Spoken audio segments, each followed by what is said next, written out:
17 अक्टूबर इस दिन न्यूज आती है इजरायली हमले में हमास चीफ यहिया सिनवार की जान जा चुकी है। Israel says it has killed the leader of Hamas, Yahya Sinwar. Hamas के लिए इस्माइल हानिया के बाद यहिया सिनवार की मौत इस साल का दूसरा सबसे बड़ा लॉस होता है। हमास लीडर की तरफ से स्टेटमेंट आता है इजराइल को सिनवार की मौत पर पछतावा होगा, उनकी शहादत सिर्फ ग्रुप को मजबूत करेगी। वस्तफ़ाहु अल्लाहु शहीदन मअ मन सबक़हु मिन इख़वानिहि अश-शुहदा ननअ अल-क़ाइद अल-कबीर अल-अख़ अल-मुजाहिद अश-शहीद Yahya Sinwar. Iranian supreme leader Ayatollah Ali Khamenei कहते हैं हमास जिंदा है और जिंदा रहेगा और हमेशा की तरह हम अल्लाह की मदद से ईमानदार लड़ाकों के साथ खड़े रहेंगे। ऐसे में अब ये सवाल आता है इस्माइल हानिया यहिया सिनवार के बाद वो कौन होगा जो हमास को लीड करेगा, हमास का नया चीफ बनेगा और लीडरशिप बदलने के बाद अब हमास का फ्यूचर क्या होने वाला है। आइए जानते हैं आज के इस वीडियो में।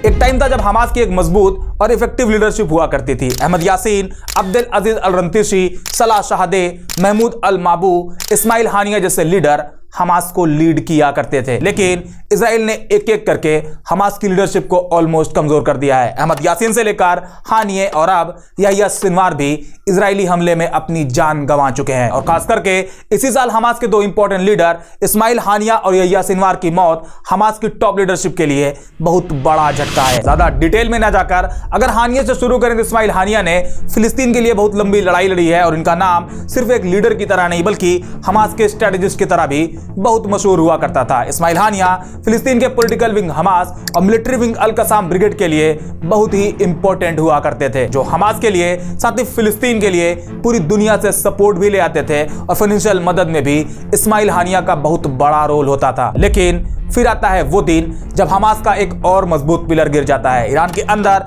इस्माइल हानिया पर अटैक होता है और हमास अपने एक और इंपॉर्टेंट लीडर को खो देता है। हमास के लिए हानिये का जाना एक बहुत बड़ा लॉस होता है। अब हमास के नए लीडर बनते हैं यहिया सिनवार। जब यह नाम हमास के चीफ के तौर पर इंट्रोड्यूस किया गया तो कई लोग ये मानकर चलते हैं कि अब हमास और इजराइल के बीच का कॉन्फ्लिक्ट और भी जोर पकड़ने वाला है। हमास अब और मजबूती के साथ इजराइल के अगेंस्ट अपनी लड़ाई को नेक्स्ट लेवल पर ले जाने वाला है और ऐसा इसलिए क्योंकि यहिया सिनवार को हमास के बाकी लीडर के कंपैरिजन में एज अ हमास चीफ सबसे पावरफुल और सबसे खतरनाक लीडर की तरह देखा जा रहा था और इसके पीछे वजह भी होती है। सिनवार गाजा में ही पैदा होते हैं, रिफ्यूजी कैंप में बचपन बीतता है, इनिशियल स्कूलिंग भी वहीं होती है और गाजा यूनिवर्सिटी से अपनी डिग्री पूरी करते हैं। क्योंकि रिफ्यूजी कैंप में रहने वाले लोग इजराइल के आतंक का शिकार होते हैं, इजराइल ने उन्हें उनके ही घर से निकाल दिया था। ऐसे में वहां के सभी लोग इजराइल को लेकर बदले की सोच रखते थे। यहिया सिनवार भी इजराइल को लेकर अग्रेसिव रहा करते थे, क्योंकि इजराइल गाजा में रहने वाले हर एक यूथ पर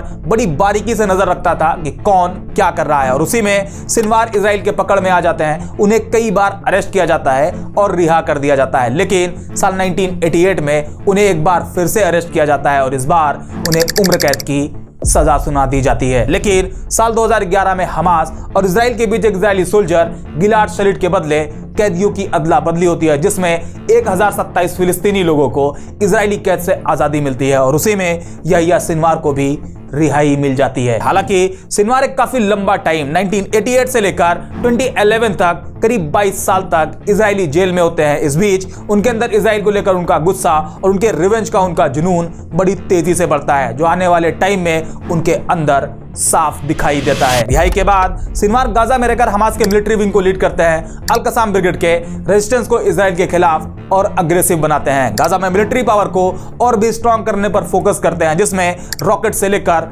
टनल के जरिए गुरिल्ला वॉरफेयर टेक्निक को अडॉप्ट करते हैं। सिनवार हमेशा अपने एक्शन को एक क्लियर मैसेज के साथ जस्टिफाई किया करते हैं। सिनवार की एक खास बात यह भी थी कि जब भी इजराइल गाजा पर कोई एक्शन करता तो वो रिटेलिएट करने में पीछे नहीं हटते थे और इजराइल के हर मूव का जवाब देने के लिए अग्रेसिव तरीका ही इस्तेमाल करते थे। सिनवार की लीडरशिप स्टाइल पॉलिटिकल और मिलिट्री फ्रंट दोनों को बैलेंस करने वाली थी, लेकिन उनका फोकस मिलिट्री रेजिस्टेंस पर ज्यादा हुआ करता था और सबसे इंपॉर्टेंट पॉइंट यह था जहां सिनवार हमास के चीफ बनने के बाद भी गाजा में ही रह रहे थे और ग्राउंड पर रहकर इजराइल के खिलाफ हमास को लीड कर रहे थे। यही वजह थी कि जब हानिये के बाद सिनवार का नाम हमास चीफ के तौर पर आगे आया तो यह बात होने लगी कि अब हमास और अग्रेसिव तरीके से इजराइल के सामने खड़ा हो जाएगा। लेकिन हमेशा की तरह इजराइल जैसे बाकी हमास लीडर को खत्म करता आया है, उसी तरह सिनवार भी इजरायली हमले का शिकार हो जाते हैं। कुछ इमेज सामने आती है जहां उनकी डेड बॉडी को आइडेंटिफाई करने के लिए उनके बॉडी के कुछ निशान जैसे दांत कान के पैटर्न को मैच कराया जाता है। हालांकि बाद में हमास की तरफ से सिनवार की मौत को कंफर्म कर दिया जाता है। हमास लीडर खलील अल हय्या वीडियो रिलीज करते हैं और सिनवार की डेथ डिक्लेयर कर देते हैं। अगर आप हमास की लीडरशिप की हिस्ट्री देखोगे तो एक चीज आपको कॉमन मिलेगी, जहां उनकी लीडरशिप हमेशा एक नए डायरेक्शन की तरफ मूव करती है। जब भी एक लीडर की मौत होती है तो कोई ना कोई दूसरा उसकी जगह लेने के लिए आगे आ जाता है। मतलब उन्हें मालूम है कि लीडरशिप की कमान लेते ही वो डायरेक्ट इजराइल के टारगेट पर आ जाएंगे। बावजूद इसके बगैर किसी डर के कोई ना कोई आगे आ जाता है और उसमें भी कई लोग होते हैं जो हमास को लीड करना चाहते हैं। आज भी एक के बाद एक मौत के बाद भी कोई ना कोई हमास के फाउंडिंग लीडर शेख अहमद यासीन और अब्देल अजीज अल रंतीसी के मिशन को आगे बढ़ा रहा है। अब चूंकि आज जब हमास के दो लीडर हानिये और सिनवार इजरायली हमले का शिकार हो चुके हैं, ऐसे में अब यह सवाल आता है कि अब वो कौन होगा जो हमास का नया चीफ बनेगा। वो कौन होगा जो इजराइल के आगे बगैर मौत से डरे हमास जैसे रेजिस्टेंस ग्रुप को लीड करेगा। तो एक नाम जो इस लिस्ट में सबसे ऊपर है, जो हमास के अंदर अच्छा खासा इन्फ्लुएंस रखते हैं, हमास के सीनियर लीडर हैं और काफी लंबे टाइम से हमास के पॉलिटिकल विंग का पार्ट रहे हैं। उनका एक सॉलिड बैकग्राउंड है, पॉलिटिकल और सोशल अफेयर्स को समझने में एक्सपर्ट माने जाते हैं और इनका नाम है खलील अल हय्या, जो कि गाजा के ही रहने वाले हैं। अब ये कौन है, इनकी क्या खासियत है, आइए ये भी बताते हैं। हमास चीफ यहिया सिनवार के बाद हमास के नए लीडर को लेकर कई तरह के कयास लगाए जा रहे हैं, लेकिन कई लोगों का यह मानना है कि खलील अल हय्या हमास के नए लीडर होंगे। एक और नाम है जो कि लिस्ट में ऊपर है, जो कि खालिद मशाल का है। न्यूयॉर्क टाइम के अकॉर्डिंग खालिद मशाल भी नए चीफ हो सकते हैं। इसके अलावा मूसा अबू मरजक और यहिया सिनवार के भाई मोहम्मद सिनवार भी लीडरशिप की लिस्ट में ऊपर आ रहे हैं। बट मोस्टली यही माना जा रहा कि खालिद अल हय्या ही हमास के नए चीफ बनेंगे, क्योंकि अल हय्या का इस्माइल हानिये के साथ भी अच्छी बॉन्डिंग हुआ करती थी। यहिया सिनवार के साथ भी इन्हें अक्सर देखा जाता था। हालांकि अब आगे क्या होगा यह डिसीजन हमास करेगा। बट अगर खालिद अल हय्या चीफ बनते हैं तो आने वाले टाइम में हमास के काम करने का तरीका थोड़ा सा बदल सकता है। कैसे, ये समझने के लिए खालिद अल हय्या की सोच को समझना होगा। वो कौन है, क्या मेंटेलिटी है, हार्ड लाइनर है या फिर नेगोशिएशन पर ज्यादा फोकस करते हैं, आइए इसे समझते हैं। खलील अल हय्या हमास के एक प्रोमिनेंट लीडर हैं। यहिया सिनवार के डिप्टी हुआ करते थे। हमास के लिए इनका रोल काफी क्रूशियल रहा करता था। इनकी डिसीजन मेकिंग पावर काफी स्ट्रांग मानी जाती है, खास करके उस टाइम जब बात नेगोशिएशन और पॉलिटिकल डिप्लोमेसी की होती है। कैसे, यह भी आप आगे समझ जाओगे। इनका बैकग्राउंड देखा जाए तो अल हय्या की बैक स्टोरी इनकी पर्सनल लाइफ से काफी हद तक जुड़ी हुई है। साल 2007 में गाजा में रह रही उनकी पूरी फैमिली इजरायली एयर स्ट्राइक में मारी जाती है। फिर साल 2008 में अल हय्या का एक और बेटा इजरायली एयर स्ट्राइक का शिकार हो जाता है। जुलाई 2014 में गाजा वॉर के टाइम पर एक बार फिर इजराइल अल हय्या के घर पर एयर स्ट्राइक करता है और इस बार उनका एक और बेटा, उसकी वाइफ भी इजरायली हमले में अपनी जान गंवा देते हैं। ये वो मोमेंट होते हैं जब अल हय्या की पूरी फैमिली को एक एक करके खत्म कर दिया जाता है। इसके बाद अल हय्या गाजा से कतर चले जाते हैं और वहां रहकर हमास के लिए अपनी पॉलिटिकल और डिप्लोमेटिक रिस्पॉन्सिबिलिटी को हैंडल करना शुरू करते हैं। और इसी रिस्पॉन्सिबिलिटी को पूरा करते हुए अक्टूबर 7 के अटैक के बाद सेल्फ डिफेंस के नाम पर इजराइल के कत्लेआम को देखते हुए अप्रैल 2024 में जब सीज फायर के लिए इजराइल के साथ बातचीत शुरू होती है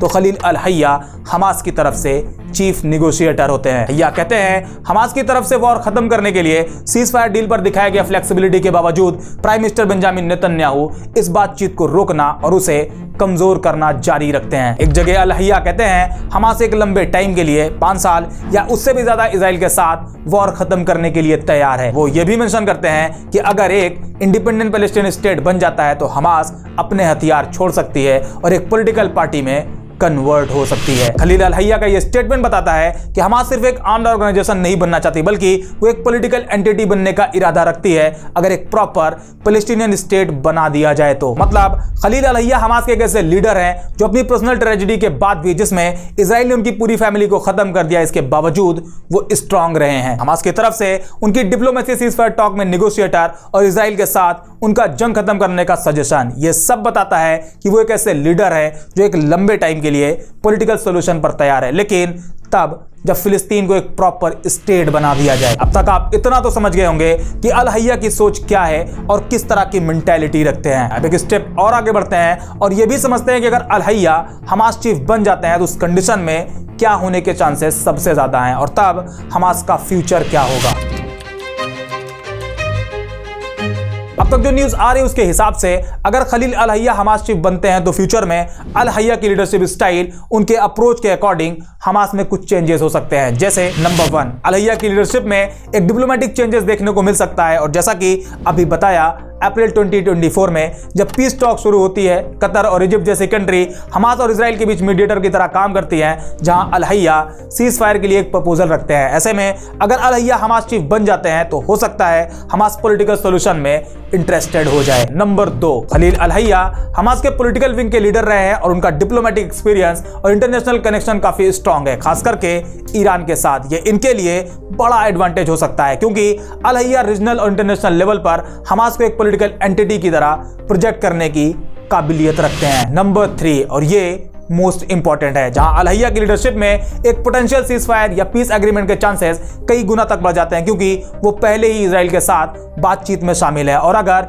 ये सक्सेसफुल होता है तो हमास का फोकस हथियार से कम होकर पॉलिटिकल की तरफ मूव कर सकता है। नंबर 4, और ये पॉइंट अल हय्या के लिए बड़ा चैलेंज साबित हो सकता है क्योंकि हमास के मिलिट्री विंग अल कसाम ब्रिगेड में कुछ लोग ऐसे हैं जिन्हें पीस या सीज फायर जैसी बातें उनकी समझ में नहीं आती। वो लोग इजराइल के खिलाफ अपने रेजिस्टेंस को आगे बढ़ाना चाहते हैं। उनके लिए पीस एग्रीमेंट या सीज फायर जैसी चीज को एक्सेप्ट करना काफी मुश्किल होता है और अल हय्या के लिए यह सबसे बड़ा चैलेंज होगा, जहां उन्हें ऐसे लोगों को कन्विंस करना होगा, उन्हें समझाना होगा कि उनके लिए क्या बेनिफिशियल है और क्या नहीं। ऐसे में अगर अल हय्या हमास चीफ बनते हैं तो शायद हमास का फ्यूचर डिप्लोमेटिक और पॉलिटिकल डायरेक्शन की तरफ मूव कर जाए क्योंकि खलील अल हय्या की लीडरशिप स्टाइल ही यही है। अब आपको क्या लगता है, अल हय्या का लीडर बनना हमास के लिए, फिलिस्तीन के लिए क्या इंपैक्ट डाल सकता है? यह हमास के लिए फायदेमंद होगा या फिर हमास के मिलिट्री विंग को इसका नुकसान होगा?